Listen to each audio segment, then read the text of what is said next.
જ્યારે આકાશમાં પતંગોનો પેચ લાગે ત્યારે શું એ ખાલી નસીબનો ખેલ હોય છે? ના, બિલકુલ નહીં. પતંગ કાપવો એ એક કળા છે જેમાં આવડત અને સ્ટ્રેટેજી બંને જોઈએ.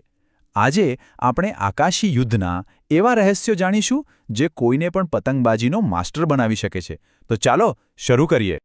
આકાશમાં જીતનો આખો પાયો છે ને બસ આ 3 શબ્દોમાં છુપાયેલો છે: દોરની કળા, પરફેક્ટ ટાઈમિંગ અને પૂરો કંટ્રોલ. સારામાં સારો માંજો પણ ત્યારે જ કામ આવે જ્યારે આ 3 વસ્તુઓ પર તમારી પકડ હોય.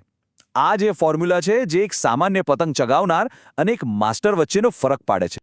ચાલો સૌથી પહેલા શરૂઆત કરીએ એકદમ સીધી અને આક્રમક ટેકનિકથી. આ એવી ચાલ છે જેનો ઉપયોગ કરીને સામેવાળા પર સીધો હુમલો કરી શકાય અને જોતજોતામાં બાજી પલટી શકાય છે. અને આ લિસ્ટમાં સૌથી પહેલી અને કદાચ સૌથી ફેમસ ટેકનિક છે ઝટકા. કોઈ પણ ધાબા પર જાઓ, ખેંચ, ઝટકો માર, આ શબ્દો તો સંભળાશે જ. આ એક એવી આક્રમક ચાલ છે જે શીખવામાં સરળ છે પણ માસ્ટર કરી લો તો ખૂબ જ અસરકારક છે. હવે આ કામ કેવી રીતે કરે છે? બહુ જ સિમ્પલ છે. જેવો જ હરીફનો પતંગ નજીક આવે બસ ત્યારે જ પોતાની દોરીને એક ઝટકા સાથે જોરથી ખેંચવાની અને તરત જ ઢીલી મૂકી દેવાની. આ જે અચાનક ઝટકો લાગે છે ને એનાથી માંજાની ધાર એક્ટિવ થાય છે અને સામેવાળાની દોરી કાપી નાખે છે. હવે વાત કરીએ બીજી ટેકનિકની, ઉપરથી દબાણ. જુઓ, આ ખાલી તાકાતનો ખેલ નથી, આ છે પોઝિશનનો ખેલ.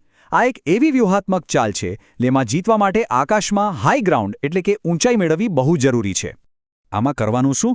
બસ પોતાના પતંગને કોઈ પણ રીતે હરીફના પતંગથી ઉપર લઈ જવાનો. અને એકવાર તમે ઉપર પહોંચી ગયા ને પછી એમની દોરી પર ધીમે ધીમે પણ સતત દબાણ આપતા રહો. બસ થોડી જ સેકન્ડમાં આ ઘર્ષણ અને દબાણ પોતાનું કામ કરી દેશે. આમાં ઉતાવળ બિલકુલ નહીં કરવાની, ધીરજ જ જીત અપાવશે. ચાલો હવે આપણે એવી ટેકનિક્સ જોઈએ જેમાં તાકાત કરતાં વધારે મગજ અને કળાની જરૂર પડે છે. આને આપણે કહી શકીએ ફિનેસ પ્લેઝ, એટલે કે ચતુરાઈથી જીતવાની કળા. અને એમાં આવે છે આપણી ત્રીજી ટેકનિક, આડું ઘસવાની. હવે વિચારો કે તમારો અને સામેવાળાનો પતંગ આકાશમાં એક જ લેવલ પર છે, સામસામે. હવે શું કરશો? બસ ત્યારે જ આ ટેકનિક કામમાં આવે છે. આમાં બસ પોતાના પતંગને ડાબે જમણે હલાવતા રહેવાનું છે. એનાથી શું થશે? આપણી દોરી સામેવાળાની દોરી સાથે આડી રીતે ઘસાશે. જ્યારે પણ પેચ એક સરખા લેવલ પર હોય ત્યારે આનાથી સારી કોઈ ટેકનિક નથી. હવે જુઓ, આ કેટલી મજાની વાત છે. આ બંને ટેકનિક, ઉપરથી દબાણ અને આડું ઘસવાની, એની પસંદગી આકાશમાં તમારા પતંગની પોઝિશન પરથી નક્કી થાય છે. જો પતંગ ઉપર હોય તો દબાણ આપો અને જો બરાબર સામે હોય તો ઘસવાની ટેકનિક વાપરો. એટલે જ કહેવાય છે કે સાચા સમયે સાચી ટેકનિક વાપરવી બહુ જ જરૂરી છે. અને હવે આવે છે આપણી છેલ્લી અને કદાચ સૌથી હોશિયારીવાળી ટેકનિક, ઢીલો આપી ઝટકો. આને તો પતંગબાજીનું જુડો પણ કહી શકાય. કેમ? કારણ કે આમાં આપણે સામેવાળાની જ તાકાતનો ઉપયોગ એની વિરુદ્ધ કરીએ છીએ. આમાં કરવાનું શું? પહેલાં તો પોતાની દોરી થોડી ઢીલી છોડી દેવાની. હવે જેવો સામેવાળો પોતાની દોરી ખેંચે અને ટાઈટ કરે, બસ એ જ મોકા પર એકદમ પાવરફુલ ઝટકો મારવાનું. આ એક એવી કાઉન્ટર મૂવ છે જે નવા શીખનારાઓ માટે પણ એકદમ સરળ અને અસરદાર છે. સારું, આપણે બધી ટેકનિક્સ તો સમજી લીધી, પણ જો આપણું હથિયાર જ બરાબર ના હોય તો સારામાં સારો યોદ્ધા પણ તૂટેલી તલવારથી લડી ન શકે. બસ એવું જ અહીંયા છે.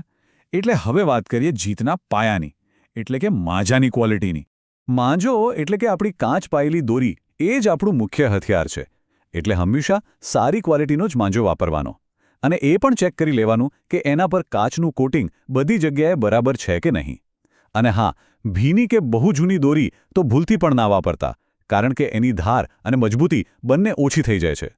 એક વાત ગાંઠ બાંધી લેજો, ખરાબ માંજા સાથે દુનિયાની કોઈ પણ ટેકનિક કામ નહીં આવે. તો આપણે 4 જબરદસ્ત ટેકનિક શીખ્યા અને સારા માંજાનું મહત્વ પણ સમજ્યા.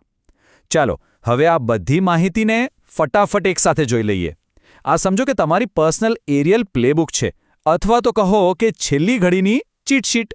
જો આ ટેબલ બધું એકદમ ક્લિયર કરી દેશે. ઝટકા ક્યારે વાપરવાના? જ્યારે સામેવાળો એકદમ નજીક હોય. ઉપરથી દબાણ? જ્યારે આપણો પતંગ ઉપર હોય ત્યારે. આડું ઘસવાની ટેકનિક ક્યારે કામ લાગશે? જ્યારે બંને પતંગ એક જ લેવલ પર હોય. અને છેલ્લે ઢીલો આપી ઝટકો, જ્યારે સામેવાળો દોરી ખેંચી રહ્યો હોય. બસ આટલું યાદ રાખી લીધું એટલે તમે તૈયાર. તો હવે જ્યારે બધી ટેકનિક સામે છે ત્યારે સવાલ એ છે કે આ ઉત્તરાયણમાં જ્યારે આકાશમાં પેચ લાગશે ત્યારે આમાંથી કઈ ટેકનિક સૌથી પહેલા અજમાવી ગમશે? વિચારજો.